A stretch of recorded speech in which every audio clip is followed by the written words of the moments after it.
ನಾರಾಯಣಂ ನಮಸ್ಕೃತ್ಯ ನರಂಚೈವ ನರೋತ್ತಮಂ ದೇವೀಂ ಸರಸ್ವತೀಂ ವ್ಯಾಸಂ ತಥೋ ಜಯ ಮುದೀರಯೇ. ಆತ್ಮಾರಾಮಾಶ್ಚ ಮುನಯೋ ನಿರ್ಗ್ರಾಹ್ಯ ಅಪ್ಯುರುಕ್ರಮೆ ಕುರ್ವಂತ್ಯಹೈತುಕೀಂ ಭಕ್ತಿಂ ಇತ್ತಂ ಭೂತಗುಣೋ ಹರಿಃ.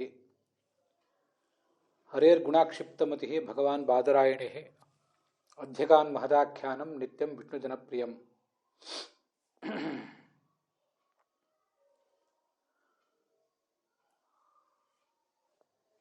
ಯಾನಿ ಗೌಣಾನಿ ನಾಮಾನಿ ಭಾರತೆ ಭಾಗವತೆ ಚ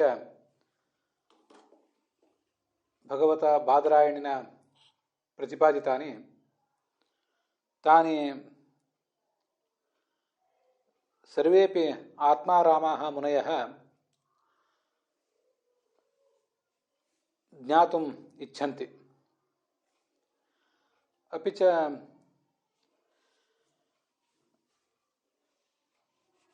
ಅಯಮಪಿ ಬಾದರಾಯಣಿಃ ಶುಕಾಚಾರ್ಯಃ ಹರೇರ್ಗುಣಾಕ್ಷಿಪ್ತಮತಿಃ ಭೂತ್ವಾ ಇದಂ ವಿಷ್ಣುಜನಪ್ರಿಯಂ ನಿತ್ಯಂ ಮಹದಾಖ್ಯಾನಂ ಭಾಗವತಂ ನಾಮ ಅಧ್ಯಗಾತ್. ಅಸ್ಮಿನ್ನಪಿ ಭಾಗವತೆ ಸರ್ವತ್ರ ಹರೇಃ ಗುಣಾಃ ಕೃಷ್ಣಸ್ಯ ಚ ಕಥಾ ಏವ ಪ್ರತಿಪಾದ್ಯಂತೆ. ಯತ್ರ ಯತ್ರ ಕೇಷಾಂಚನ ದೇವತಾನಾಂ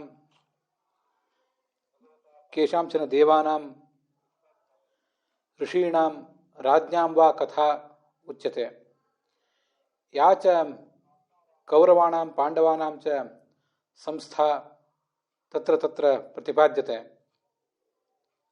ತತ್ರ ಸರ್ವತ್ರ ಕೃಷ್ಣಕಥಾ ಏವ ಜ್ಞಾನಿಭಿಃ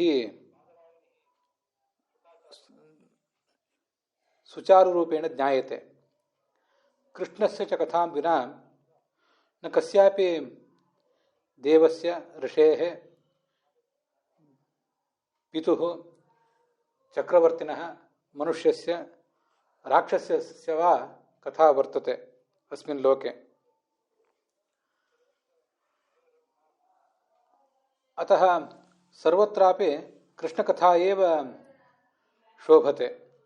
ಭಗವತಃ ಮಹಿಮಾ ಏವ ಸಮಾಧಿರೂಪೇಣ ಅತ್ರ ಸರ್ವತ್ರ ಭಾಗವತಾದಿಷು ಪ್ರತಿಪಾದ್ಯತೆ ಇತಿ ಸುವಿದಿತಮೇವ ಸರ್ವೈಃ ಅಸ್ಮಾಭಿಃ.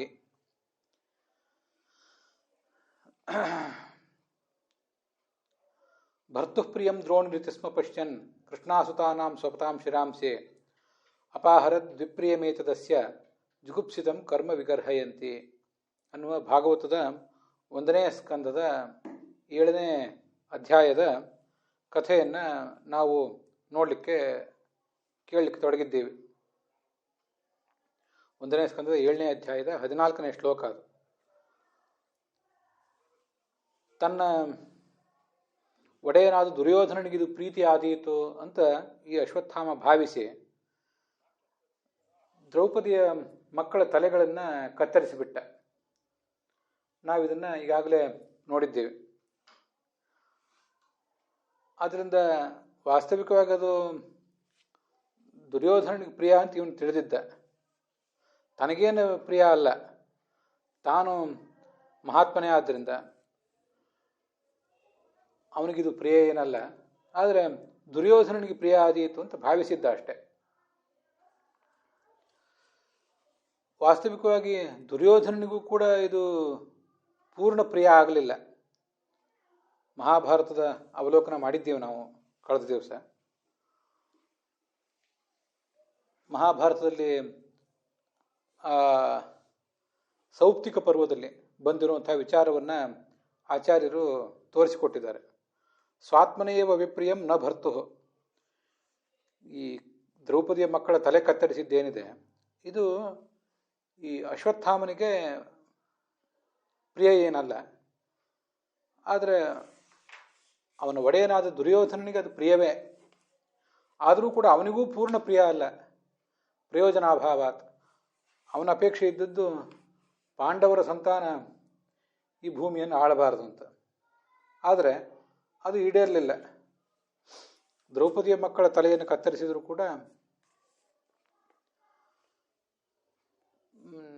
ಅರ್ಜುನನ ಮೊಮ್ಮಗನಾದಂಥ ಪರೀಕ್ಷಿತ ಈ ಭೂಮಿಯಲ್ಲಿ ಪಟ್ಟಾಭಿಷಿಕ್ತನಾಗಿ ರಾಜ್ಯವನ್ನು ಆಳಿಯೇ ಬಿಟ್ಟ. ಆದ್ದರಿಂದ ಸ್ಥೂಲ ದೃಷ್ಟಿಯಿಂದ ದುರ್ಯೋಧನನಿಗದು ಪ್ರಿಯವೇ, ಅಶ್ವತ್ಥಾಮನಿಗಂತೂ ಅಪ್ರಿಯವೇ. ಆದರೆ ವಿಚಾರ ಮಾಡಿ ನೋಡಿದರೆ ಆ ದುರ್ಯೋಧನನಿಗೂ ಆಗಬೇಕಾದ ಪ್ರಯೋಜನ ಆಗಲಿಲ್ಲ ಅನ್ನುವುದನ್ನೆಲ್ಲ ನೋಡಿದ್ದೀವಿ. ಪ್ರಿಯಮಿತಿ ಪ್ರಸ್ವಾಪೋಕ್ತಂ. ಪ್ರಸ್ವಾಪ ಅಂದರೆ ಸೌಪ್ತಿಕ ಪರ್ವ. ಆ ಸೌಪ್ತಿಕ ಪರ್ವದಲ್ಲೇ ಮಹಾಭಾರತದಲ್ಲಿ ಬರುವಂಥ ಕಥೆಯನ್ನು ಕೂಡ ನಾವೀಗಾಗಲೇ ನೋಡಿದ್ದೇವೆ. ಅದಕ್ಕೆ ಸಂಬಂಧಪಟ್ಟಂತೆ ಬೇರೆ ಬೇರೆ ವ್ಯಾಖ್ಯಾನಗಳನ್ನು ಕೂಡ ನಾವು ನೋಡಿದ್ದೇವೆ.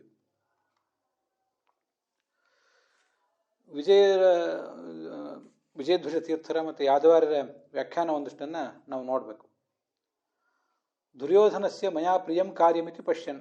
ದುರ್ಯೋಧನನಿಗೆ ನಾನು ಪ್ರೀತಿಯಾಗುವಂತೆ ನಡ್ಕೊಳ್ಬೇಕು ಅಂತ ಆಲೋಚನೆ ಮಾಡಿ ಈ ಅಶ್ವತ್ಥಾಮ ಆ ಮಲಗಿದ್ದಂಥ ದ್ರೌಪದಿಯ ಮಕ್ಕಳ ತಲೆಗಳನ್ನು ಕತ್ತರಿಸಿದ. ಇದು ವಿಜಯಧ್ವಜ ಸ್ವಾಮಿಗಳು ಬರೆದಿರೋದು ನಾವು ನೋಡಿದ ಶ್ಲೋಕಕ್ಕೆ. ಅದರ ಮುಂದಿನ ಶ್ಲೋಕದ ಅರ್ಥ ಮತ್ತೆ ನಾವೀಗ ನೋಡಬೇಕಾಗಿದೆ. ಯಾದವಾರ್ಯರು ಭಾಗವತ ತಾತ್ಪರ್ಯಕ್ಕೂ ಕೂಡ ವ್ಯಾಖ್ಯಾನ ಮಾಡಿದ್ದಾರೆ. ಸ್ವಾತ್ಮನ ಏವ, ತನಗೆ ಪ್ರಿಯ ಅಶ್ವತ್ಥಾಮನಿಗೆ, ಆದರೆ ಆ ದುರ್ಯೋಧನನಿಗೆ ಅಶ್ವತ್ಥಾಮನಿಗೆ ಇದು ಪ್ರಿಯ ಅಲ್ಲ, ಆದರೆ ದುರ್ಯೋಧನನಿಗೆ ಮಾತ್ರ ಪ್ರಿಯ.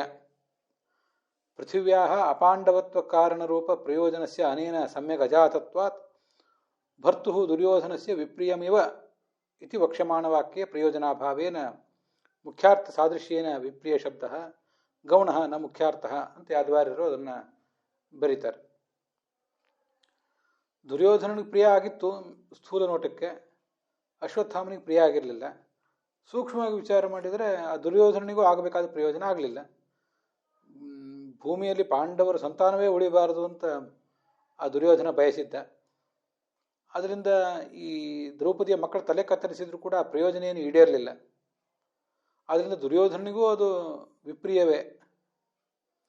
ಈ ಕಡೆ ಅಶ್ವತ್ಥಾಮನಿಗೂ ವಿಪ್ರಿಯ, ಅವನಿಗೂ ವಿಪ್ರಿಯದಂತೆ ಅಂತ ಹೀಗೆ ನಾವು ತಿಳ್ಕೊಳ್ಬೇಕು.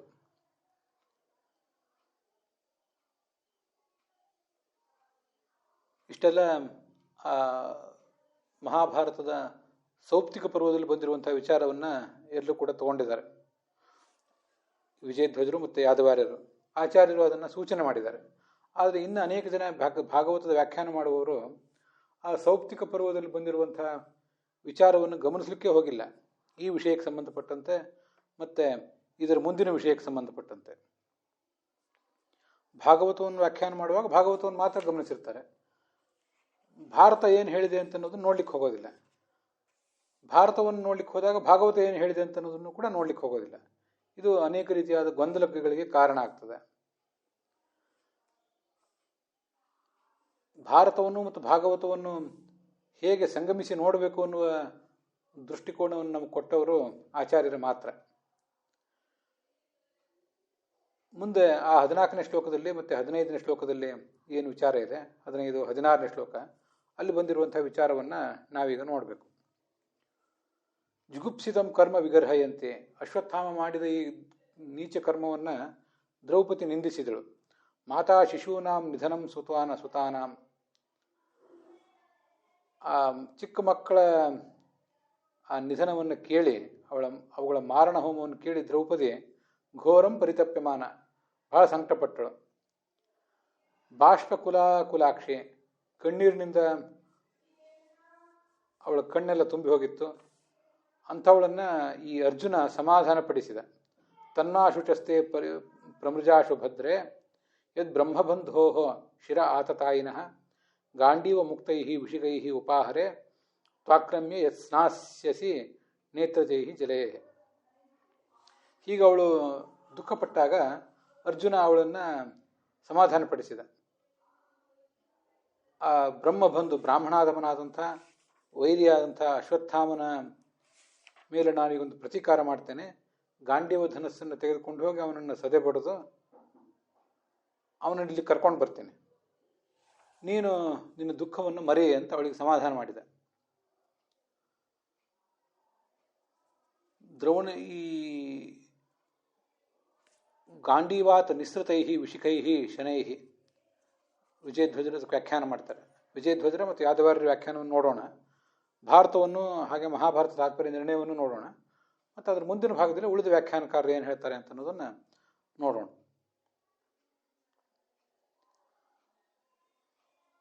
ಆತತಾಯಿ ಅಂತ ಶಬ್ದ ಇದೆ. ಆತತಾಯಿ ಅಂದರೆ ಅಗ್ನಿದೋ ಗರದಶ್ಚೈವ ಶಸ್ತ್ರಪಾಣಿರ್ ಧನಾಪಹ ಕ್ಷೇತ್ರ ದಾರ ಹರಶ್ಚೈವ ಷಡೇತೆ ಹ್ಯಾತತಾಯಿನಃ. ಆತತಾಯಿ ಅಂದರೆ ಯಾರು? ಆತತಾಯಿನ ಮಾಯಾಂತಂ ಹನ್ಯಾದೇವ ಅವಿಚಾರೇನ್ ಅಂತ ಈಗ ನಾವು ಕೂಡ ಬೇರೆ ಬೇರೆ ಕಡೆ ಕೇಳ್ತಿರ್ತೀವಿ. ಯಾರಾದರೂ ಆತತಾಯಿಗಳು ಬಂದರೆ ಅವರನ್ನು ಸದೆ ಬಡಿದು ಬಿಡಬೇಕು, ವಿಚಾರ ಮಾಡಬಾರ್ದು ಅಂತ. ಆತತಾಯಿ ಅಂದರೆ ಯಾರು? ಅಗ್ನಿಯಲ್ಲಿ ಸುಟ್ಟು ನಮ್ಮನ್ನು ಕೊಂದು ಹಾಕಬೇಕು ಅಂತ ಪ್ರಯತ್ನ ಪಟ್ಟವರು, ಗರದ ವಿಷ ಕೊಟ್ಟು ನಮ್ಮನ್ನು ಕೊಲ್ಲಬೇಕು ಅಂತ ಹೋದವರು, ಶಸ್ತ್ರ ಹಿಡಿದು ನಮ್ಮನ್ನು ಕತ್ತರಿಸಿ ಹಾಕಬೇಕು ಅಂತ ಬಂದವರು, ನಮ್ಮ ಧನ ಕನಕಾದಿಗಳನ್ನು ಅಪಹರಿಸ್ಲಿಕ್ಕೆ ಬಂದವರು, ನಮ್ಮ ಕ್ಷೇತ್ರ ಭೂಮಿಯನ್ನು ಹಾಗೆ ಹೆಂಡತಿಯನ್ನು ಅಪಹರಿಸ್ಲಿಕ್ಕೆ ಬಂದವರು, ಹೆಂಡತಿಗೆ ಕೈ ಹಾಕಿದವರು, ಇವರೆಲ್ಲರೂ ಕೂಡ ಆತತಾಯಿಗಳು. ಇದರಲ್ಲಿ ಯಾವುದೇ ಒಂದನ್ನು ಮಾಡಿದರೂ ಆತತಾಯಿನೇ. ಈ ದುರ್ಯೋಧನ ಪಾಂಡವರನ್ನ ಅಗ್ನಿಯಲ್ಲಿ ಸುಟ್ಟು ಕೊಲ್ಲಿಕ್ಕೆ ಪ್ರಯತ್ನ ಪಟ್ಟಿದ್ದ, ಅವರಿಗೆ ವಿಷ ಕೊಟ್ಟು ಅವ್ರನ್ನ ಮುಗಿಸಿ ಹಾಕ್ಲಿಕ್ಕೆ ಪ್ರಯತ್ನ ಪಟ್ಟಿದ್ದ, ಯುದ್ಧನೇ ಮಾಡಿದ್ದಾದ್ದರಿಂದ ಶಸ್ತ್ರಪಾಣಿ ಅಂತೂ ಆಗೇ ಇದ್ದ, ಧನಾಪಹ ಜೂಜಾಟ ಆಡಿರೋ ಅವರ ಸಂಪತ್ತನ್ನು ಅಪಹಾರ ಮಾಡಿದ್ದ, ಅವರ ಕ್ಷೇತ್ರ ಅಂದರೆ ರಾಜ್ಯ ಈ ಇಂದ್ರಪ್ರಸ್ಥ ಅದನ್ನು ಅಪಹಾರ ಮಾಡಿದ್ದ, ದಾರಹರಶ್ಚೈವ ಅವರ ಪತ್ನಿಯಾದ ದ್ರೌಪದಿಯ ಮುಡಿಗೂ ಕೂಡ ಆತ ಕೈ ಹಾಕಿದ್ದ. ಅದರಿಂದ ಎಲ್ಲ ಕಾರಣದಿಂದಲೂ ಆತ ಆತತಾಯಿ. ಹೀಗೆ ಅವನನ್ನು ಕೊಲ್ಲೇಬೇಕಾಗಿತ್ತು. ದ್ರೌಣೇಹ ಶಿರಃ ಉಪಾಹರೆ, ನಾನು ನನ್ನ ಬಾಣಗಳಿಂದ ಅಶ್ವತ್ಥಾಮನ ತಲೆ ಕತ್ತರಿಸಿ ಇಲ್ಲಿ ತೊಗೊಂಡು ಬರ್ತೇನೆ. ತ್ವಂ ತಚ್ಚಿರಃ ಪುರತಃ ಸ್ಥಿತಂ ಪದ ಆಕ್ರಮ್ಯ, ನಿನ್ನ ಕಾಲು ಬುಡದಲ್ಲಿ ಆ ತಲೆ ಹಾಕ್ತೇನೆ, ಅದನ್ನು ಕಾಲಿನಿಂದ ಮೆಟ್ಟಿ ನಿನ್ನ ದುಃಖವನ್ನು ನೀನು ನೀಗಿಕೋ. ನಯನ ಜಾತೈ ಜಲೈ ಸ್ನಾಸ್ಯಸಿ ಸ್ನಾನಂ ಕರಿಷ್ಯಸಿ. ಮುಂದೆ ನೀನು ದುಃಖ ಪರಿಹಾರ ಮಾಡ್ಕೊಳ್ಳಿಕ್ಕೋಸ್ಕರ ಒಂದು ಸ್ನಾನ ಮಾಡಬೇಕಲ್ಲ. ಯಾವ ಸ್ನಾನ ಅಂದರೆ ನಿನ್ನ ಕಣ್ಣೀರು ಏನು ಸುರಿತಾ ಇದೆ ಆ ಕಣ್ಣೀರನ್ನು ಸುರಿಸಿ ಅದರಿಂದಲೇ ಸ್ನಾನ ಮಾಡಿ ಶುದ್ಧಳಾಗಿಬಿಡು. ಕೊನೆಗೊಂದು ಬಾರಿ ಹತ್ತು ಬಿಡು, ಅವನ ತಲೆ ಮೇಲೆ ಕಾಲಿಟ್ಟು ನಿನ್ನ ದುಃಖವನ್ನು ಮರಿ ಅಂತ ಹೀಗೆ ಅವನು ಸಮಾಧಾನ ಮಾಡ್ತಿದ್ದಾನೆ. ಇದು ವಿಜಯಧ್ವಜರ ಸ್ವಾಮಿಗಳು ಮಾಡಿದಂಥ ಅರ್ಥ.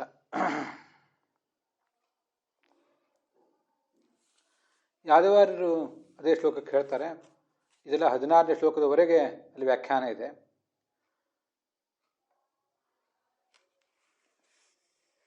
ಯದಾ ಅರುದತ್ ತಾಂ ದ್ರೌಪದೀಂ ಕಿರೀಟಮಾಲಿ, ಕಿರೀಟವನ್ನು ಧರಿಸಿದಂಥ ಅರ್ಜುನ ಅವನು ಅವಳಿಗೆ ಸಮಾಧಾನ ಹೇಳಿದ. ಅದಕ್ಕೆ ಒಂದು ಪ್ರಶ್ನೆ ಬರ್ತದೆ. ಮಹಾಭಾರತವನ್ನು ಓದಿದಾಗ ಅಲ್ಲಿ ಬೇರೆ ರೀತಿಯಾದ ವ್ಯಾಖ್ಯಾನವೇ ಕಾಣಿಸ್ತದೆ. ಭಾರತದಲ್ಲಿ ಸೌಪ್ತಿಕ ಪರ್ವದಲ್ಲಿ ಮುಂದೆ ಐಶಿಕ ಪರ್ವ ಅಂತ ಒಂದು ಉಪಪರ್ವ, ಅಲ್ಲಿ ಈ ದ್ರೌಪದಿಗೆ ಆದ ದುಃಖವನ್ನು ಪರಿಹಾರ ಮಾಡಲಿಕ್ಕೆ ಭೀಮಸೇನ ಧಾವಿಸಿದ್ದು, ಅಶ್ವತ್ಥಾಮನ ಬಳಿಗೆ ಅವನು ಹೋಗಿದ್ದು, ಅವನನ್ನು ಬಂಧಿಸಿದ್ದು, ಇದೆಲ್ಲ ಕಥೆ ಕೇಳಿ ಬರ್ತದೆ. ಆದ್ದರಿಂದ ಇಲ್ಲಿ ಅರ್ಜುನ ಹೀಗೆ ಮಾಡಿದ್ದಾನೆ ಅಂತಿದೆ. ಯಾವ ಕಥೆಯನ್ನು ಸ್ವೀಕಾರ ಮಾಡಬೇಕು ಅಂತ ಪ್ರಶ್ನೆ ಬಂದರೆ ಸ್ವಪ್ನೋಯಂ ಆಚಾರ್ಯರು ಹೇಳ್ತಾರೆ, ಇದು ಸ್ವಪ್ನ. ಅಶ್ವತ್ಥಾಮನಿಗೆ ಈಗೊಂದು ಕನಸು ಬಿದ್ದಿತ್ತು ಅಂತ ಅದು ಸ್ಕಂದ ಪುರಾಣದಲ್ಲಿ ಒಂದು ಮಾತಿದೆ. ಪಾರ್ಥಾನು ಯಾತಂ ಆತ್ಮಾನಂ ದ್ರೌಣಿ ಸ್ವಪ್ನೇ ದದರ್ಶಃ ಬಂಧನಂ ಚಾತ್ಮನಸ್ತಸ್ಯ ದ್ರೌಪದ್ಯಾ ಚೈವ ಮೋಕ್ಷಣಂ. ಅರ್ಜುನ ತನ್ನನ್ನು ಬೆನ್ನೆಟ್ಟಿ ಬಂದ, ಮತ್ತು ಅದನ್ನು ಅಂಥ ಕನಸನ್ನು ಈ ಅಶ್ವತ್ಥಾಮ ಕಂಡ. ಬೆನ್ನಟ್ಟಿ ಬಂದು ತನ್ನನ್ನು ಬಂಧಿಸಿದ. ಆಗ ದ್ರೌಪದಿ ಆತನನ್ನು ಬಿಡಿಸಿದಳು. ಅವನನ್ನು ಕೊಲ್ಲಬೇಕು ಅಂತ ಹೋದಾಗ ಕೊಲ್ಲಬೇಡ ಅಂಥೇಳಿ ಆತನನ್ನು ಬಿಡಿಸಿದ್ಲು ಅಂತ ಹೀಗೊಂದು ಕಥೆ ಏನಿದೆ. ಇದೆಲ್ಲವೂ ಕೂಡ ಸ್ಕಂದ ಪುರಾಣದಲ್ಲಿ ಬಂದಿದೆ. ಅದು ಸ್ವಪ್ನದಲ್ಲಿ ಕಂಡ ಕಥೆ ಅಂತ ಹೇಳ್ತಾರೆ. ತಸ್ಮಾತ್ ನೈಷಿಕ ವಿರೋಧ. ಆದ್ದರಿಂದ ಮಹಾಭಾರತದ ಐಶಿಕ ಪರ್ವದಲ್ಲಿ ಏನು ಕಥೆ ಇದೆ ಆ ಕಥೆಯಿಂದ ಭಾಗವತದ ಈ ಕಥೆಗೆ ವಿರೋಧ ಇಲ್ಲ. ಯಾವತ್ತೂ ಪುರಾಣಗಳು ಏನು ಕಥೆಗಳನ್ನು ಹೇಳ್ತಿರ್ತವೆ ಅವು ಕೆಲವು ಬಾರಿ ನಡೆದ ಕಥೆಗಳನ್ನು ಹೇಳ್ತಿರ್ತವೆ, ಕೆಲವು ಬಾರಿ ಯಾರಿಗಾದರೂ ಅನಿಸಿದ ಕಥೆಗಳನ್ನು ಹೇಳ್ತಿರ್ತವೆ. ಸಮಾಧಿ ಭಾಷೆ, ದರ್ಶನ ಭಾಷೆ, ಗುಹ್ಯ ಭಾಷೆ ಅಂತ ಹೀಗೆಲ್ಲ ಬೇರೆ ಬೇರೆ ಇದೆಯಲ್ಲ. ಅಲ್ಲಿ ವಸ್ತುಸ್ಥಿತಿ ಯಾವುದು ಮತ್ತು ನಡೆದದ್ದು ಯಾವುದು? ವಸ್ತುಸ್ಥಿತಿ ಅಂದರೆ ನಡೆದದ್ದು, ವಸ್ತುತಃ ನಡೆದದ್ದು ಯಾವುದು ಅಥವಾ ಯಾರಿಗಾದ್ರೂ ಕಂಡದ್ದನ್ನು ಹೇಳಿದ್ದಕ್ಕೆ ಇರ್ತದೆ ಕೆಲವು. ಅದು ವಸ್ತುಸ್ಥಿತಿ ಇರೋದಿಲ್ಲ. ಅವ್ರಿಗೇನು ಅನಿಸಿರ್ತದೆ, ಏನು ಅವ್ರಿಗೆ ಕಾಣಿಕೆ ಬಂದಿದೆ ಕನಸಿನಲ್ಲಿ ಆಗಲಿ, ಅವರ ಹಗಲು ಕನಸಿನಲ್ಲಿ ಆಗಲಿ, ಅಥವಾ ಅವರ ಭ್ರಾಂತಿಯಿಂದಾಗಲಿ, ಅಂಥದ್ದೆಲ್ಲವನ್ನು ಕೆಲವು ಪುರಾಣಗಳು ಹೇಳ್ತಿರ್ತವೆ. ಆದ್ದರಿಂದ ಅವೆಲ್ಲವನ್ನು ವಸ್ತುಸ್ಥಿತಿ ಅಂತ ನಾವು ಭಾವಿಸಬಾರದು ಅನ್ನೋ ಎಚ್ಚರಿಕೆ ಕೊಟ್ಟಿರ್ತಾರೆ. ಅದಕ್ಕೆ ಆಚಾರ್ಯ ಅದನ್ನು ಹೇಳಿದ್ದಾರೆ. ನಾವು ಮಹಾಭಾರತದಲ್ಲಿ ಮತ್ತು ತಾತ್ಪರ್ಯ ನಿರ್ಣಯದಲ್ಲಿ ಆ ಕಥೆ ಏನಿದೆ ಅಂತ ಅನ್ನೋದನ್ನು ಒಂದು ಬಾರಿ ನೋಡಬೇಕು. ತಾತ್ಪರ್ಯ ನಿರ್ಣಯದಲ್ಲಿ ಸಂಕ್ಷಿಪ್ತವಾಗೇ ಇರ್ತದೆ, ಅದನ್ನು ನೋಡಿದರೂ ಸಾಕು. ಆದರೂ ಅಪಿ ಪಾದಂ ಪಠೇ ನಿತ್ಯಂ ನಚ ನಿರ್ಭಾರತೋ ಭವೇತ್. ಒಂದು ಪಾದ ಆದರೂ ಮಹಾಭಾರತವನ್ನು ನಾವು ಓದಬೇಕು. ನಚ ನಿರ್ಭಾರತೋ ಭವೇತ್, ಮಹಾಭಾರತವನ್ನು ಓದದೆ ಮಾತ್ರ ಇರಬಾರ್ದು ಅಂತಿರೋದರಿಂದ ಮಹಾಭಾರತದ ಸೌಪ್ತಿಕ ಪರ್ವ ಏನಿದೆ, 10ನೇ ಪರ್ವ, ಅಲ್ಲಿ ಬಂದಿರುವ ಇನ್ನೊಂದು ಉಪಪರ್ವ ಇದು ಐಶಿಕ ಪರ್ವ ಅಂತ, ಅದರಲ್ಲಿ ಬಂದಿರುವಂಥ ಕಥೆಯನ್ನು ನೋಡಬೇಕು.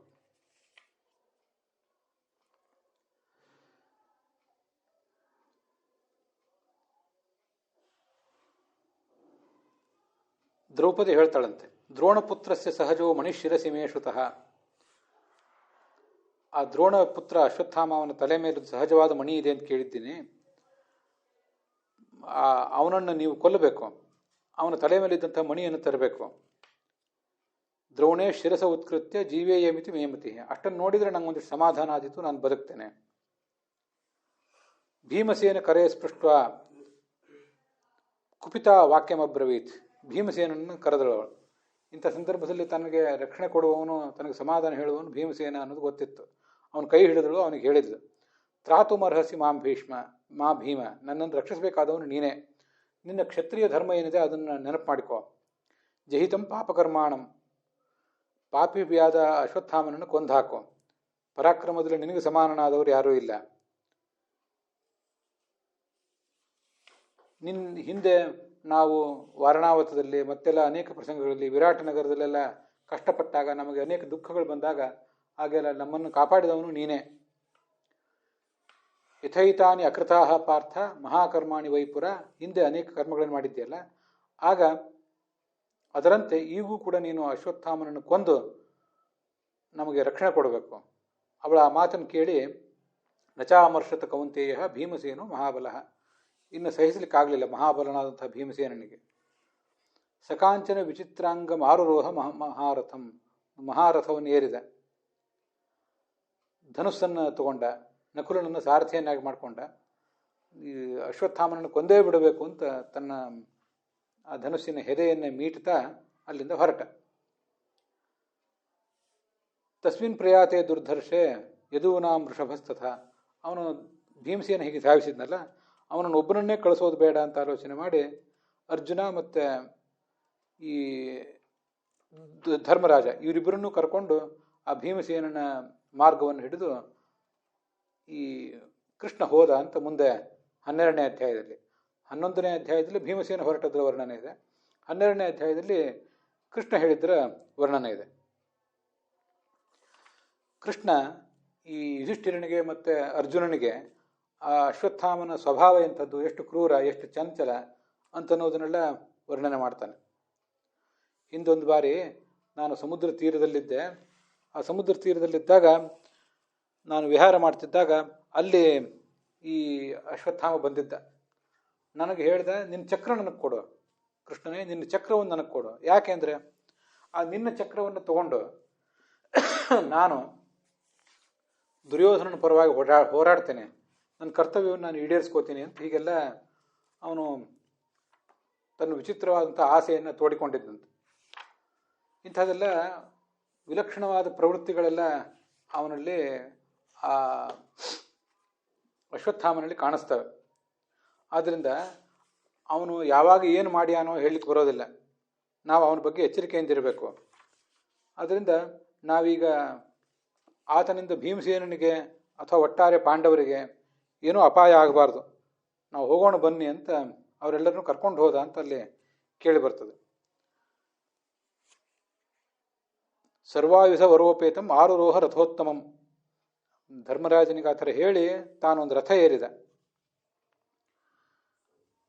ರಥವನ್ನೇರಿ ಆ ಅಶ್ವತ್ಥಾಮ ಎಲ್ಲಿದ್ನೋ ಅಲ್ಲಿಗೆ ಹೋದ. ಅಶ್ವತ್ಥಾಮ ಮತ್ತು ಭೀಮಸೇನ ಎಲ್ಲಿದ್ರೋ ಅಲ್ಲಿಗೆ ಹೋದ. ಅಲ್ಲಿ ಒಂದು ಕಡೆ ಈ ಅಶ್ವತ್ಥಾಮ ಪಾಂಡವರು ನನ್ನ ಬೆನ್ನಟ್ಟಿ ಬರ್ತಾರೆ, ನನ್ನನ್ನು ಅವರು ಸುಮ್ಮನೆ ಬಿಡೋದಿಲ್ಲ ಅಂತ ಗೊತ್ತಾಗಿ ಅವನು ವ್ಯಾಸರ ಆಶ್ರಮದಲ್ಲಿ ಕುತ್ಕೊಂಡಿದ್ದ. ಕೃಷ್ಣದ್ವೈಪಾಯನಂ ವ್ಯಾಸಂ ಋಷಿಭಿ ಆಸೀನಂ ಋಷಿಭಿ ಸಹ. ಅಲ್ಲೇ ಈ ಅಶ್ವತ್ಥಾಮನು ದದರ್ಶ ದ್ರೌಣಿ ಮಂತಿಕೆ, ಅಶ್ವತ್ಥಾಮನು ಕೂಡ ಅಲ್ಲಿ ಕೂತ್ಕೊಂಡಿದ್ದ. ಇದೆಲ್ಲವೂ ಕೂಡ ಆ ಭೀಮಸೇನಿಗೆ ಗಮನಕ್ಕೆ ಬಂತು.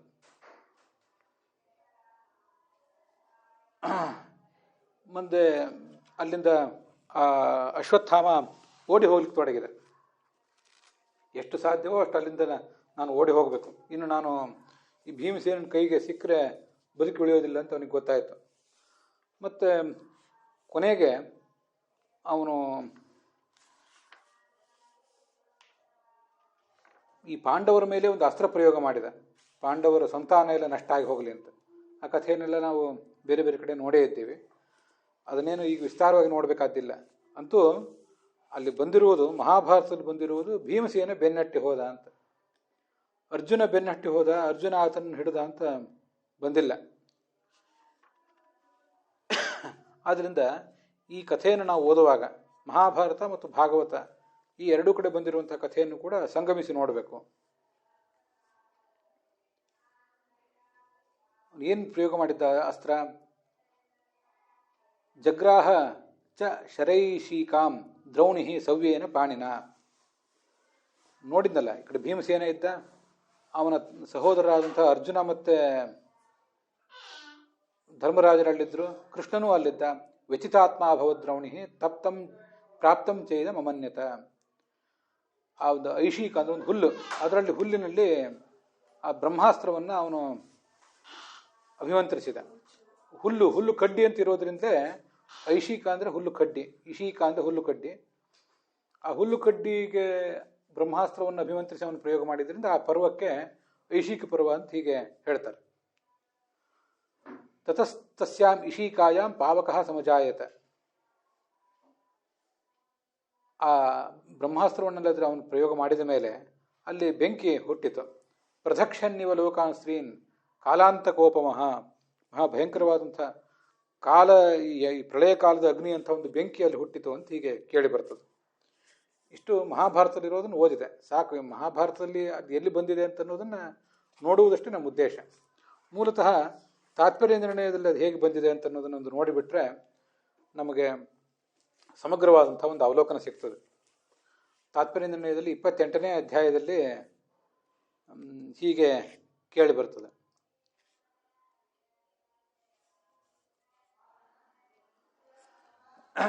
150ನೇ ಶ್ಲೋಕ ಇತ್ಯಾದಿ ಕಡೆಗಳಿಂದ ಆ ಅಶ್ವತ್ಥಾಮ ಪಾಂಡವರ ಮಕ್ಕಳ ತಲೆಗಳನ್ನು ಕತ್ತರಿಸಿದ್ದು, ಧೃಷ್ಟದ್ಯುಮ್ನನ್ನು ರಾತ್ರಿ ಕೊಂದು ಹಾಕಿದ್ದು ಅದೆಲ್ಲ ಕೇಳಿ ಬರ್ತದೆ. ಧೃಷ್ಟದ್ಯುಮ್ನ ಸಾರಥಿ ಒಬ್ಬ ಏನೋ ಮಾಡಿ ತಪ್ಪಿಸ್ಕೊಂಡು ದ್ರೌಪದಿಗೆ ವಿಷಯ ತಿಳಿಸಿದ. ದ್ರೌಪದಿ ಪಾಂಡವರಿಗೆ ಭೀಮಸೇನಿಗೆ ಹೇಳಿದ್ಲು. ಸರ್ವಂ ಸಾ ಭೀಮಾಯಾ ಸುದುಃಖಿತ. ಭೀಮ ಬಿಲ್ ಹಿಡಿದು ಅಶ್ವತ್ಥಾಮನ ಕಡೆಗೆ ಧಾವಿಸಿದ. ಆಗ ಅಶ್ವತ್ಥಾಮ 5 ಮಂದಿ ಪಾಂಡವರ ಮಕ್ಕಳ ತಲೆಗಳನ್ನು ದುರ್ಯೋಧನಿಗೆ ತೋರಿಸಿದ. ಅವನು ಕೂಡ ಬಹಳ ಆನಂದದಿಂದ ಪ್ರಾಣ ಬಿಟ್ಟ ಅಂತ ಈಗ ಕೇಳಿ ಬರ್ತದೆ.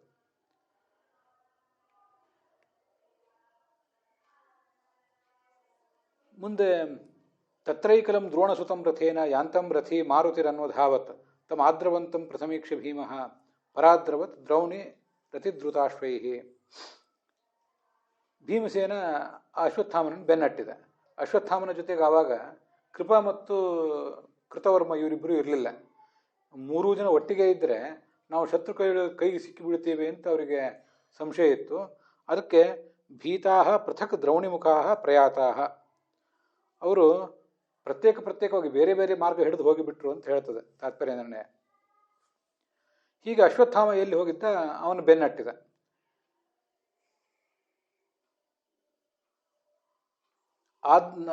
ಆದ್ರವಂತಂ ಪುನರ್ದೃಷ್ಟ ಭೀಮಂ ದ್ರೋಣಾತ್ಮಜೋರುಷ ಆವೃತ್ಯ ಯುದ್ಧನ್ ವಿಜಿತಃ ಅಸ್ತ್ರಂ ಬ್ರಹ್ಮಶಿರ ಆದತೆ. ಬ್ರಹ್ಮಶಿರಾಸ್ತ್ರ ಅಂತ ಅದನ್ನು ಹೇಳ್ತಾರೆ. ಬ್ರಹ್ಮಶಿರಾಸ್ತ್ರ ಅಂದರೆ ಬ್ರಹ್ಮಾಸ್ತ್ರವೇ. ಈ ಅಶ್ವತ್ಥಾಮನ ಈ ಸ್ವಭಾವ ಕೃಷ್ಣನಿಗೆ ಗೊತ್ತಿತ್ತು. ಅವನು ಕೃಷ್ಣ ಧರ್ಮರಾಜ ಮತ್ತು ಅರ್ಜುನರ ಜೊತೆಗೆ ಅಲ್ಲಿ ಬಂದ. ಅವಧ್ಯ ಭೀಮಸೇನಸ್ತತ್ ಅಸ್ತ್ರಂ ಚಾಮೋಘಮೇವಚ ವಿಷ್ಣುನೈವ ಉಭಯಂ ಯಸ್ಮಾತ್ ಕ್ಲೃಪ್ತಂ ಭೀಮೋಸ್ತ್ರಮೇವ ತತ್ ಗಾಯತ್ರಿ ತತ್ರ ಮಂತ್ರೋಯತ್ ಬ್ರಹ್ಮ ತಧ್ಯಾನ ದೇವತಾ ಧ್ಯೇಯೋ ನಾರಾಯಣೋ ದೇವ ಜಗತ್ ಪ್ರಸವಿತ ಸ್ವಯಂ. ಬ್ರಹ್ಮಾಸ್ತ್ರವನ್ನು ಅಶ್ವತ್ಥಾಮ ಈಗ ಪ್ರಯೋಗ ಮಾಡ್ತಾ ಇದ್ದಾನೆ. ಬ್ರಹ್ಮಾಸ್ತ್ರ ಅಂತೂ ಅಮೋಘ, ಎಲ್ಲ ಅಸ್ತ್ರಗಳಲ್ಲೂ ಅದು ಅತಿ ದೊಡ್ಡ ಅಸ್ತ್ರ, ನಮಗೆಲ್ಲ ಗೊತ್ತಿದ್ದೇ ಇದೆ. ಈ ಕಡೆ ಭೀಮಸೇನ ಅವನು ಕೂಡ ಅವಧ್ಯ. ಹೇಗೆ ಹಿಂದೆ ಹನುಮಂತನೋ ಹಾಗೆ ಈಗ ಭೀಮಸೇನ ಯಾವ ಅಸ್ತ್ರಕ್ಕೂ ಅವನು ಮುಣಿಯವನಲ್ಲ. ಇದೆರಡೂ ಭಗವಂತನ ಸಂಕಲ್ಪವೇ ಹೀಗಿದೆ. ಮತ್ತು ಇದಕ್ಕೆ ಮಂತ್ರ ಯಾವುದು? ಗಾಯತ್ರಿ, ಅದರ ಮಂತ್ರ. ಗಾಯತ್ರಿ ಮಂತ್ರದಿಂದ ಬ್ರಹ್ಮಾಸ್ತ್ರವನ್ನು ಪ್ರಯೋಗ ಮಾಡುವುದು. ಆ ಬ್ರಹ್ಮಾಸ್ತ್ರಕ್ಕೆ ಈ ಭೀಮಸೇನನೇ ಅಭಿಮಾನಿ. ಯಾಕೆಂದರೆ ಅವತ್ತು ಮುಂದೆ ಬ್ರಹ್ಮನಾಗಬೇಕಾದವನು, ಚತುರ್ಮುಖ ಬ್ರಹ್ಮನಾಗಬೇಕಾದವನು, ಅವನೇ ಆ ಬ್ರಹ್ಮಾಸ್ತ್ರಕ್ಕೆ ಅಭಿಮಾನಿ.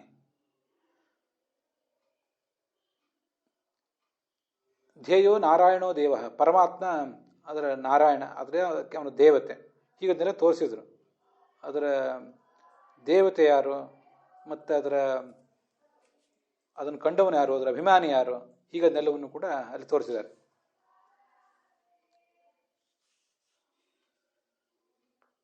ಆದ್ದರಿಂದ ಈ ಬ್ರಹ್ಮಾಸ್ತ್ರದ ಅಭಿಮಾನಿಯೂ ಹೌದು, ಅದರ ಋಷಿಯೂ ಹೌದು ಈ ಬ್ರಹ್ಮ, ಚತುರ್ಮುಖ ಬ್ರಹ್ಮ. ಆ ಚತುರ್ಮುಖ ಬ್ರಹ್ಮನೇ ಈ ಹನುಮಂತ ಅಥವಾ ಭೀಮಸೇನ ಇವರ ಮೂಲ ರೂಪವಾದಂಥ ಮುಖ್ಯ ಪ್ರಾಣ ಮುಂದೆ. ಆದ್ದರಿಂದ ಏನು ಮಾಡಬೇಕು? ಆ ಬ್ರಹ್ಮಾಸ್ತ್ರದ ಶಕ್ತಿಗೂ ಅವಮಾನ ಆಗಬಾರ್ದು, ಭೀಮಸೇನಿಗೂ ಏನೂ ಆಗಬಾರ್ದು, ಇವೆರಡನ್ನು ಉಳಿಸ್ಬೇಕಲ್ಲ ಅಂತ ಆಲೋಚನೆ ಮಾಡಿ ಆ ಕೃಷ್ಣ ಅಲ್ಲಿಗೆ ಧಾವಿಸಿ ಬಂದಿದ್ದ. ಕೃಷ್ಣನ ಸೂಚನೆಯಂತೆ ಬ್ರಹ್ಮಾಸ್ತ್ರದ ಶಾಂತಿಗಾಗಿ ಮತ್ತೊಂದು ಬ್ರಹ್ಮಾಸ್ತ್ರವನ್ನು ಈ ಅರ್ಜುನ ಪ್ರಯೋಗ ಮಾಡಿದ. ಎಲ್ಲ ಪ್ರಾಣಿಗಳಿಗೂ ಕ್ಷೇಮವಾಗಲಿ, ಸ್ವಸ್ಯಸ್ತು ದ್ರೋಣಪುತ್ರಾಯ ಭೂತೇಭ್ಯೋ ಮಹ್ಯಮೇವಚ ಇತಿ ಬ್ರುವನ್ಸ್ತನ್ ದೇವಾಸ್ತ್ರಂ ಅಸ್ತ್ರಶಾಂತಿಯೈ ವಿಸರ್ಜಯತ್. ನೋಡು, ಪ್ರಯೋಗ ಮಾಡಿದವನು ಅಶ್ವತ್ಥಾಮ, ಅಂಥವನಿಗೂ ಒಳ್ಳೆಯದಾಗಲಿ ಅಂತ ಬಯಸಿದ ಈ ದ್ರೋಣ, ಈ ಅರ್ಜುನ. ಎಲ್ಲ ಜೀವಿಗಳಿಗೂ, ಪ್ರಪಂಚದ ಯಾವ ಪ್ರಾಣಿಗೂ ಇದರಿಂದ ಹಾನಿಯಾಗದೇ ಇರಲಿ, ನಮಗೂ ಪಾಂಡವರಿಗೂ ಇದರಿಂದ ಹಾನಿಯಾಗದೇ ಇರಲಿ ಅಂತ ಅವನು ಅಶ್ವತ್ಥಾಮ ಈ ಅರ್ಜುನ ಅಸ್ತ್ರವನ್ನು ಪ್ರಯೋಗ ಮಾಡಿದ. ಆಗ ಆ ಎರಡು ಅಸ್ತ್ರಗಳು ಅಲ್ಲಿ ಸೇರಿದಾಗ ವ್ಯಾಸರು ಅಲ್ಲಿ ಬಂದು ನಿಂತರು. ತಸ್ಮಾನ್ ನಿವಾರಯನ್ ಯೋಗಂ ತಯೋರ್ ಮಧ್ಯೆ ಅಭವತ್ ಕ್ಷಣಾತ್. ಎರಡೂ ಅಸ್ತ್ರಗಳನ್ನು ನಿಲ್ಲಿಸಿದರು. ಮತ್ತು ಅವರಿಬ್ಬರಿಗೂ ಹೇಳಿದ್ರಂತೆ, ಬ್ರಹ್ಮಾಸ್ತ್ರವನ್ನು ಪ್ರಯೋಗ ಮಾಡುವವರು ಈ ಹಿಂದೆನೂ ಕೂಡ ಇದ್ದರು, ಮುಂದಿನೂ ಇರ್ತಾರೆ, ಆದರೆ ಇಂಥ ನೀಚ ಕರ್ಮವನ್ನು ಯಾರೂ ಮಾಡಿಲ್ಲ. ನೀವೀಗ ಅಸ್ತ್ರವನ್ನು ಹಿಂತುಕೊಳ್ರಿ ಅಂತ. ಆಗ ಆಪತ್ಕಾಲ ಇರುವುದರಿಂದ ನಾನು ಅಸ್ತ್ರ ಪ್ರಯೋಗ ಮಾಡಿದ್ದೇನೆ, ತಾವು ನನ್ನನ್ನು ಕ್ಷಮಿಸಬೇಕು ಅಂತ ಈ ಅರ್ಜುನ ವ್ಯಾಸರಿಗೆ ಹೇಳಿದ. ಅಶ್ವತ್ಥಾಮನು ಹೇಳಿದ, ನನಗೂ ಆಪತ್ಕಾಲ ಇತ್ತು, ಅದರಿಂದ ನಾನೂ ಪ್ರಯೋಗ ಮಾಡಿದೆ ಅಂತ. ನೀವಿಬ್ಬರು ನಿಮ್ಮ ಅಸ್ತ್ರ ತಗೊಳ್ಳಿರಿ, ಅಸ್ತ್ರ ಹಿಂತುಕೊಳ್ರಿ ಅಂತ ಹೇಳಿದ. ಅರ್ಜುನ ಅಸ್ತ್ರ ಹಿಂತುಕೊಂಡ. ಆದರೆ ಅಶ್ವತ್ಥಾಮನಿಗೆ ಆ ಅಸ್ತ್ರವನ್ನು ಹಿಂತುಕೊಳ್ಳಿಕ್ಕಾಗಲಿಲ್ಲ. ಕ್ಷತ್ರ ತೇಜ ಬ್ರಹ್ಮಚಾರಿ ಕೌಮಾರಾದಪಿ ಪಾಂಡವ. ಅರ್ಜುನ ಕ್ಷಾತ್ರ ತೇಜಸ್ಸುಳ್ಳವನು, ಬಾಲ್ಯದಿಂದಲೂ ಬ್ರಹ್ಮಚರ್ಯವನ್ನು, ಅಂದರೆ ಪ್ರಾಜಾಪತ್ಯ ಬ್ರಹ್ಮಚರ್ಯವನ್ನು ಪಾಲಿಸಿದವನು. ತನ್ನ ಪತ್ನಿಯಲ್ಲೇ ಯಾರು ಗೃಹಸ್ಥ ಧರ್ಮವನ್ನು ಆಚರಿಸ್ತಾನೆ ಅವನು ಬ್ರಹ್ಮಚಾರಿ ಅಂತ ಕರೆಸ್ಕೋತಾನೆ, ನಮಗದು ಗೊತ್ತಿದೆ. ಆದರೆ ದ್ರೋಣಪುತ್ರನಿಗೆ ಮಾತ್ರ ಅಬ್ರಹ್ಮಚರ್ಯಾದಿತ್ಯುಕ್ತೆ ವ್ಯಾಸೋ ದ್ರೋಣಿ ಅಭಾಷತ. ಆದರೆ ಅಶ್ವತ್ಥಾಮನಿಗೆ ಮಾತ್ರ ಆ ಅಸ್ತ್ರವನ್ನು ಹಿಂತುಕೊಳ್ಳಿಕ್ಕಾಗಲಿಲ್ಲ. ಪ್ರಯೋಗ ಮಾಡಲಿಕ್ಕೆ ಗೊತ್ತಿತ್ತು, ಹಿಂತುಕೊಳ್ಳಿಕ್ಕಾಗಲಿಲ್ಲ. ಯಾಕೆಂದರೆ ಬ್ರಹ್ಮಚರ್ಯ ಇಲ್ಲದೇ ಇರೋದರಿಂದ. ಆಗ ವ್ಯಾಸರು ಅಶ್ವತ್ಥಾಮನಿಗೆ ಹೀಗೆ ಹೇಳಿದ್ರಂತೆ, ಬ್ರಹ್ಮಾಸ್ತ್ರವನ್ನು ಹಿಂತಿರಿಸ್ಲಿಕ್ಕಾಗಲಿಲ್ಲಲ್ಲ, ನಿನ್ನಲ್ಲಿರುವಂಥ ಸ್ವಾಭಾವಿಕವಾದ ಮಣಿಯನ್ನು ಕೊಡುವಂತ. ಈ ಹಿಂದೆನೇ ಭೀಮಸೇನ ನಿನ್ನನ್ನು ಅನೇಕ ಬಾರಿ ಸೋಲಿಸಿದ್ದಾನೆ, ಅವನಿಗೆ ಆ ಮಣಿಯನ್ನು ಕೊಡು ಅಂತ ಹೀಗೆ ಹೇಳಿದಾಗ ಅಶ್ವತ್ಥಾಮ ತನ್ನ ತಲೆಯಲ್ಲಿ ಬೆಳೆದಿದ್ದಂಥ ರತ್ನವನ್ನು ಕಿತ್ತು ಭೀಮಸೇನಿಗೆ ಕೊಟ್ಟ. ಅದಕ್ಕೆ ಹಸಿವು, ನೀರಡಿಕೆ ಇತ್ಯಾದಿಗಳನ್ನು ಪರಿಹರಿಸುವ ಶಕ್ತಿ ಇದೆ, ಮುಪ್ಪು ಮರಣವನ್ನು ಕಳೆಯುವ ಶಕ್ತಿ ಇದೆ, ಆಯಾಸವನ್ನು ಕಳೆಯುವ ಶಕ್ತಿ ಇದೆ, ಸುಗಂಧ ಅದರಿಂದ ಪಸರಿಸ್ತಾ ಇರ್ತದೆ. ಅದಿದ್ದಲ್ಲಿ ಕತ್ತಲು ಇರೋದಿಲ್ಲ, ಅಜ್ಞಾನದ ಕತ್ತಲು ಇರೋದಿಲ್ಲ, ಹೊರಗಿನ ಕತ್ತಲು ಇರೋದಿಲ್ಲ. ಮುಂದೆ ಅವ್ರು ಹೇಳಿದರು, ಉತ್ಕೃತ್ಯ ಭೀಮಾಯ ದದೋ ಮುಕ್ತಾ ಪಂಚೈವ ಪಾಂಡವಾ ಅಸ್ತ್ರಾಜಿತಿ ತಥೋ ವೇದಭರ್ತ ವಾಸಮಿ ಅಬ್ರವೀತ್. 5 ಪಾಂಡವರಿಗೆ ಏನೂ ಹಾನಿ ಮಾಡದೇ ಇರಲಿ ಈ ಅಸ್ತ್ರ ಅಂತ ಹೇಳಿದ್ನಂತವನು ಅಶ್ವತ್ಥಾಮ. ಅಶ್ವತ್ಥಾಮ ಪ್ರಯೋಗದ ಅಸ್ತ್ರವನ್ನು ನೀನೇ ಉಪಸಂಹರಿಸು ಅಂತ ಅರ್ಜುನನಿಗೆ ಹೇಳಿದರು ವೇದವ್ಯಾಸರು. ಹಾಗೆ ಅವನೇ ಮಾಡಿದ. ಕೃಷ್ಣ ಅಶ್ವತ್ಥಾಮನಿಗೆ ಹೇಳಿದ, ಪಾಂಡವರಿಗೆ ಏನೂ ಆಗದೇ ಇರಲಿ ಅಂತ ಮಾಡಿದ್ದೆ ನೀನು, ಮುಕ್ತಾಹ ಪಂಚೈವ ಪಾಂಡವಾಹ ಅಂತ. ಪಾಂಡವರ ಸಂತಾನಕ್ಕೂ ಏನೂ ಆಗದೆ ಇರುವಂಥ ಅಂತ ಒಂದು ಮಾತು ಆಡ್ಬೇಕು ನೀನು. ಅದಕ್ಕೆ ಅವನು, ನೀನು ಕೃಷ್ಣ ಪಾಂಡವರ ಪಕ್ಷಪಾತಿ, ಪಾಂಡವರಲ್ಲಿ ನಡುವಿನ ಅರ್ಜುನ ಏನಿದ್ದಾನೆ ಅವನ ಪತ್ನಿ ನಿನ್ನ ತಂಗಿಯ ಸಂತಾನವನ್ನು ಉಳಿಸಬೇಕು ಅಂತ ಬಯಸ್ತಾ ಇದ್ದಿ, ನಿನಗೆ ಆ ಪಕ್ಷಪಾತ ಇದೆ. ಆದರೆ ನಾನು ಬಿಡೋದಿಲ್ಲ. ಆ ಅಭಿಮನ್ಯುವಿನ ಅಂದರೆ ನಿನ್ನ ಸೋದರಳಿಯನ ಪತ್ನಿ ಏನಿದ್ದಾಳೆ ಉತ್ತರೆ, ಅವಳಲ್ಲಿರುವ ಗರ್ಭವನ್ನು ನಾಶ ಮಾಡಲಿಕ್ಕಾಗಿ ಅಸ್ತ್ರವನ್ನು ಪ್ರಯೋಗ ಮಾಡ್ತೀನಿ, ಅಸ್ತ್ರ ಆ ಕೆಲಸ ಮಾಡಲಿ ಅಂತ. ಆಗ ಕೃಷ್ಣ ಹೇಳಿದ, ನಿನಗೆ ಆ ದುರ್ಬುದ್ಧಿ ಇದ್ದಿರ್ಬೋದು, ದುಷ್ಟ ಸಂಕಲ್ಪ ಇದ್ದಿರ್ಬೋದು, ಆದರೆ ನಿನ್ನ ಸಂಕಲ್ಪ ಈಡೇರೋದಿಲ್ಲ. ಅಭಿಮನ್ಯುವಿನ ಮೃತದೇಹ ಇದೆಯಲ್ಲ ಅಲ್ಲಿ ಬೀಳಿಸು, ಆದರೆ ನೀನು ಏನು ಮಾಡಿದ್ರೂ ಈ ಉತ್ತರೆಯ ಗರ್ಭದ ಮೇಲೆ ಅದನ್ನು ಪ್ರಯೋಗ ಮಾಡಬೇಡ. ಒಂದು ವೇಳೆ ಅದನ್ನು ಮಾಡಿದರೂ ಕೂಡ ನಾನು ಅದನ್ನು ಬದುಕಿಸ್ತೇನೆ. ಏವಂ ತ್ವದಸ್ತ್ರ ನಿಹತಂ ಗರ್ಭಂ ಉಜ್ಜೀವಯಾಮ್ಯಹಂ, ನಾನು ಗರ್ಭದ ಮೇಲೆ ಬೀಳಿಸ್ತೇನೆ ಅಂತ ಹಠ ಅಶ್ವತ್ಥಾಮಂದು. ದುರ್ಮತೆ ಪಶ್ಯಮೇ ವೀರ್ಯಂ ಯತ್ತೇ ಶಕ್ಯಂ ಕುರುಷ್ವ ತತ್ ಉಜ್ಜಾವಯಾಮ್ಯಹಂ ಗರ್ಭಂ ಯತತಃ ಶಕ್ತಿದೋಪಿತೆ. ನಿನ್ನ ಪ್ರಯತ್ನ ಏನಿದೆ ಅದನ್ನು ಮಾಡು, ನಿನ್ನ ದುರ್ಬುದ್ಧಿ ಏನಿದೆ ಅದರಂತೆ ನಡ್ಕೊಳ್ಳೋ ಪ್ರಯತ್ನ ಮಾಡು. ಆದರೆ ನನ್ನ ಸಂಕಲ್ಪ ಏನು ಅಂತ ಅನ್ನೋದನ್ನು ನೋಡು, ನನ್ನ ಶಕ್ತಿ ಏನು. ದುರ್ಮತೆ ಪಶ್ಚಿಮೇ ವೀರ್ಯಂ, ನನ್ನ ಶಕ್ತಿ ಎಂಥದನ್ನು ನೋಡು. ಪಶ್ಚಿಮೇ ತಪಸೋ ವೀರ್ಯಂ ಸತ್ಯಸ್ಯ ಮಹಾಬಲ ಅಂತ ಮಹಾಭಾರತದಲ್ಲಿ ಬರ್ತದೆ. ನನ್ನ ತಪಸ್ಸಿನ ಶಕ್ತಿ, ನನ್ನ ಸತ್ಯದ ಶಕ್ತಿ ಎಷ್ಟು ಅಂತ ಅನ್ನೋದನ್ನು ನೋಡು. ಹೀಗೆ ಜಗತ್ತಿಗೆ ಘೋಷಿಸಿ ಅವನು ಅದನ್ನು ರಕ್ಷಣೆ ಮಾಡಿದ. ಕೊಲ್ಲಬೇಕು ಅಂತ ನೀನು ಬಯಸಿದರೆ, ಉಳಿಸಬೇಕು ಅಂತ ನಾನು ಬಯಸಿದ್ದಾಗ ಕೊಲ್ಲಬೇಕು ಅನ್ನೋ ನಿನ್ನ ಶಕ್ತಿ ಹೇಗೆ ಈಡೇರ್ತದೆ, ನಿನ್ನ ಸಂಕಲ್ಪ ಹೇಗೆ ಈಡೇರ್ತದೆ?